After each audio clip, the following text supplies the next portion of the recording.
my story, Chasing Rainbows.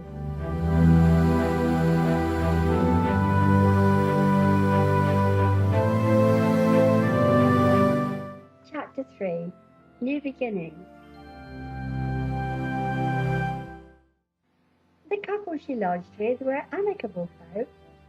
Maurice Bonner was a chef. He often worked long hours at the Seven Stars Hotel in Totnes. His wife Mary did a good deal of charity work, which often involved her being away during the early part of the evening. She had left a cold supper of ham salad with sweet pickles, which Jess discovered in the larder. She also helped herself to a glass of milk and an apple. The girl sat down at the kitchen table and picked at her meal, unable to eat much. Jess made her way out into the narrow passage and glanced at the old grandfather clock. It was almost 20 minutes past 7. He would be here at any moment. She hastily reached for her shawl, which she had thrown upon the banisters earlier. Wrapping it around her shoulders, she stepped outside onto the porch. Her eyes scanned the road ahead in anticipation. Then she saw him approaching and waved. He was driving a pony and trap. As he drew nearer, he slowed down and alighted from the trap, holding his hand out in greeting. He gave a mock bow, his eyes twinkling with mirth. "Your carriage awaits, my lady," he said. Jess took his hand and he helped her to climb up. Then he took his place beside her, flicked the reins lightly against the pony's flank, and urged her forward. Turning towards Jess, he smiled in admiration. "You look most delightful, Jess." He spoke in soft, husky tones, which made her heart hammer against her chest. Oh, whatever was the matter with her? She desperately fought to control herself before she spoke, yet she found herself delighting in his praise. "Thank you kindly, sir," she replied, with a slight tremor in her voice. "Control yourself, girl, for goodness sake," she chastised herself. Presently he drove over a small bridge, which brought them into the next village.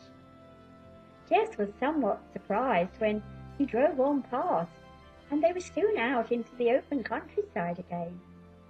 She touched his arm in some apprehension, staring about at the unfamiliar scenery. He turned his head and smiled. "Do not worry, Jess. I mean you no harm," he reassured her. So she had put her trust in him and cast all doubts aside. Even when he had stopped the pony and trap beside a small stream and helped her down, in her naivety, she trusted him implicitly. It was a beautiful evening, the air heavy with the fragrance of wild freesia and pine trees which grew nearby. Joseph had taken her by the hand and led her to a fallen tree trunk, upon which they both sat down. He had stroked her face gently with the back of his hand, and she had felt as if her insides were melting. He pulled her towards him, passion coursing through his veins. Oh God, how he desired her! He caressed her cheek gently against his own. Jess had felt her heart flutter wildly in her chest, her face aglow as he began to kiss her slowly at first, then with increased intensity as his passion mounted. He drew her to her feet and led her towards a soft patch of moss upon which they knelt down together. Jess knew this was wrong. She knew she should stop this, but his mouth was urgently seeking hers. His hands were fumbling at the buttons upon her blouse. Oh, Jesus, Mary and Joseph, what was she thinking of? This must stop right now, before she completely lost her senses. Yet somehow she did not have the strength to push him away. In a moment she lost all sense of rhyme or reason as his hands caressed and aroused sensations within her she had never known existed. Jess was swept away on a whirlpool of passion that was reckless and wild. Passion mounted as their lips hungrily entwined. Joseph had never experienced such exquisite joy as she melted into his arms. They were swept away on a tide of ecstasy. She felt her heart flutter wildly in her chest as he whispered sweet endearments against the softness of her throat. "Oh, Jess, you are so beautiful," he murmured.